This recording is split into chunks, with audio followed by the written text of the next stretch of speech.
Hello and welcome. Let's get started on some array methods. Here I have the platformers array with Mario, Luigi, Yoshi, and Peach. And then in console.log, platformers and that platformers array, which we could see in the console here. This is what we'll be keeping our eyes on as we go through the array methods to see what the methods do. The first method I'm going to use is pop. So here's how the pop method works. Pop is going to take in the array and it's going to return the last piece of the array, but it's also going to change the array itself, removing the last piece of the array. Let's see it in action. I'm going to make a const called, let's call it take Peach. She's at the end of the array. Let's get her out of there. So take Peach will be platformers. This can be called on any array. We're going to call on the platformers array. Then dot pop. And we could see that Peach is gone. Peach is taken. And where is she being held? She's being held in take Peach. So let's console.log take Peach. There she is. That's Peach right there. Now I'd like to add something back to the array, so I'm going to show you the opposite of pop next. I'm going to no longer console.log take Peach. I think we've proven that Peach is being held in this const right here, that variable right there. I'm going to say platformers and another method called dot push. And let me make a note here for push. Here's our dot push method, and whatever you pass in here is going to get added to the end of the array, and we want to add Bowser to the end of the array. And that's the dot push method. Let's move on from there. So I will get rid of both of these. And now let's work with two related methods. The next one will be called shift. Now what shift does is it takes the first element in the array and returns it, and also changes the array by removing that first element from it. Let's see it in action with a const called take Mario. That is going to equal platformers. We'll call it on the platformers array, then dot shift. And once we call shift, we will see that Mario is gone. Luigi, Yoshi, and Peach are still there. So the first item from the array was removed. Where did it go? It went to take Mario. Console.log take Mario. There it is. There's your Mario right there being held in take Mario. Let's replace Mario with Wario. I will unshift. Very creative name for this one. And it works just the same as push, except at the front of the array, at the beginning of it. So let's go with platformers.unshift, and we want to add something to the front of the array. I'm going to put Wario in there in place of Mario. Perfect. Now Wario is in our array, and we could see it right there. Let's get rid of these guys and keep moving through some array methods. Next we'll do slice. Slice will return a piece of the array according to the index handed to it, or even the indices handed to it, because it could take more than one argument. Let's see how it works here. Here's a const called slice me. So that will hold the response from slice. We'll do a platformers.slice, and we will pass in a number. I'm going to pass in 1, and that should start at Luigi. So this is 0 in the array, and this is 1 in the array. We're 0 indexed, always remember that. 0, 1, 2, 3. So we'll start at 1, and what we can see right away is this does not change anything about the original platformers array. It doesn't take anything out or put anything in. All it's doing is returning a new array to slice me. Let's take a look at that. Console.log, and I'm going to say slice me here, and then comment to slice me so we could see what's in there. I'll come down a bit so we could make the console a bit bigger. Okay, so inside of slice me is Luigi, Yoshi, and Peach.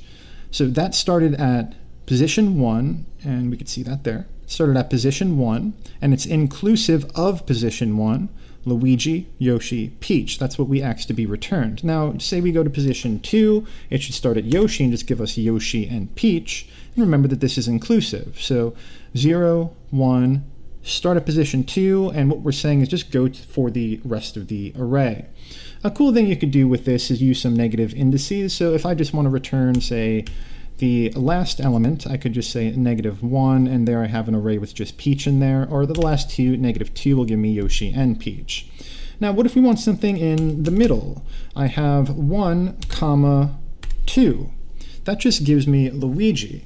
Now, the first argument is inclusive, meaning if I say 1, we're going to return what's at position 1 here.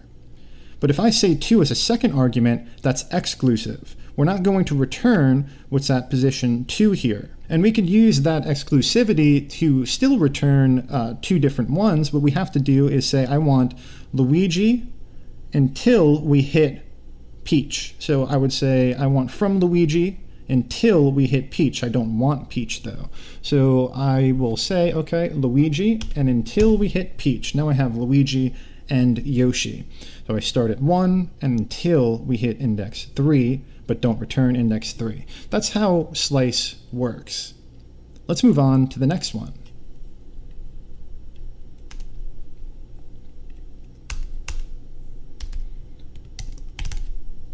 Splice.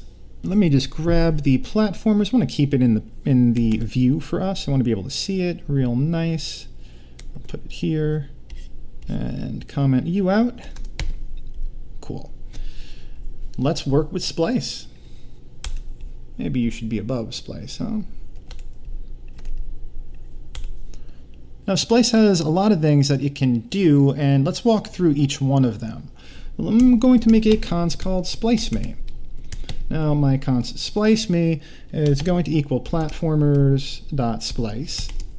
And all I'm going to pass in here is the number 1. And let's take a look at the platformers now. Now, our platformers are no longer an array of Mario, Luigi, Yoshi, and Peach. It just has Mario. So what it does, it will take in one indice. Now, this indice is number 1. So it's saying here is 0, here is 1. We're always 0 indexed. So start at 1 and return everything from index 1 on, and then remove them from the array. That's what Splice is doing right here. And let's prove that by making a console.log with splice me. There we are. We have the rest of the array, Luigi, Yoshi, and Peach, sitting in splice me right here. I like to call those the deleted items. So this is really returning what you might be deleting. Now, it doesn't have to be 1, of course. We could do this at 2, and it would split the array in half, returning or deleting Yoshi and Peach from the actual platformers array, returning it to splice me, and you could see it there. Now, it can also take a second argument. The second argument is how many do you want me to delete starting at index that you passed in first. Let me say that a few times because it sounds so confusing. So how many elements do you want me to delete starting at element number 2, which would be Yoshi? 0, 1, 2. So if I pass in 1 next, it'll just get rid of Yoshi. If I pass in 2, it would get rid of Yoshi and Peach. And if there was more to this array, we could say 3 or 4 or 5. Let's just pass in 1.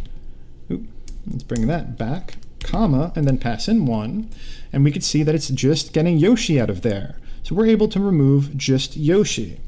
This is the number of elements we're going to remove, number 2.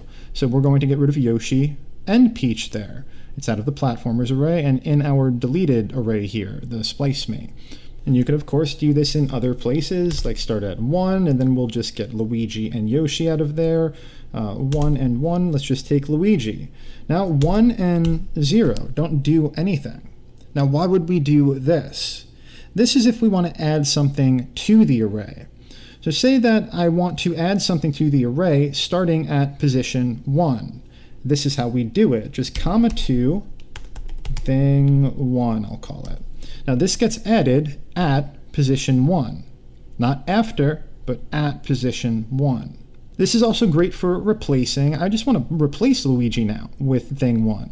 So I'll tell Splice I want you to start at 1, and it is inclusive here. It includes Luigi. And I want you to delete just 1 element. That would just be Luigi, and we could see what was deleted there, and in its place now is thing 1.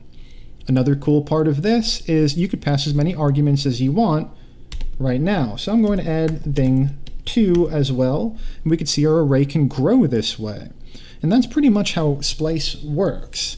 I hope you learned a little bit about arrays and their methods, and remember, you can call this on any array at all. You could call this on an array of arrays. You could call it on an array of objects. Right now we have an array of strings just because I wanted to keep it as simple as possible for us to start understanding these concepts.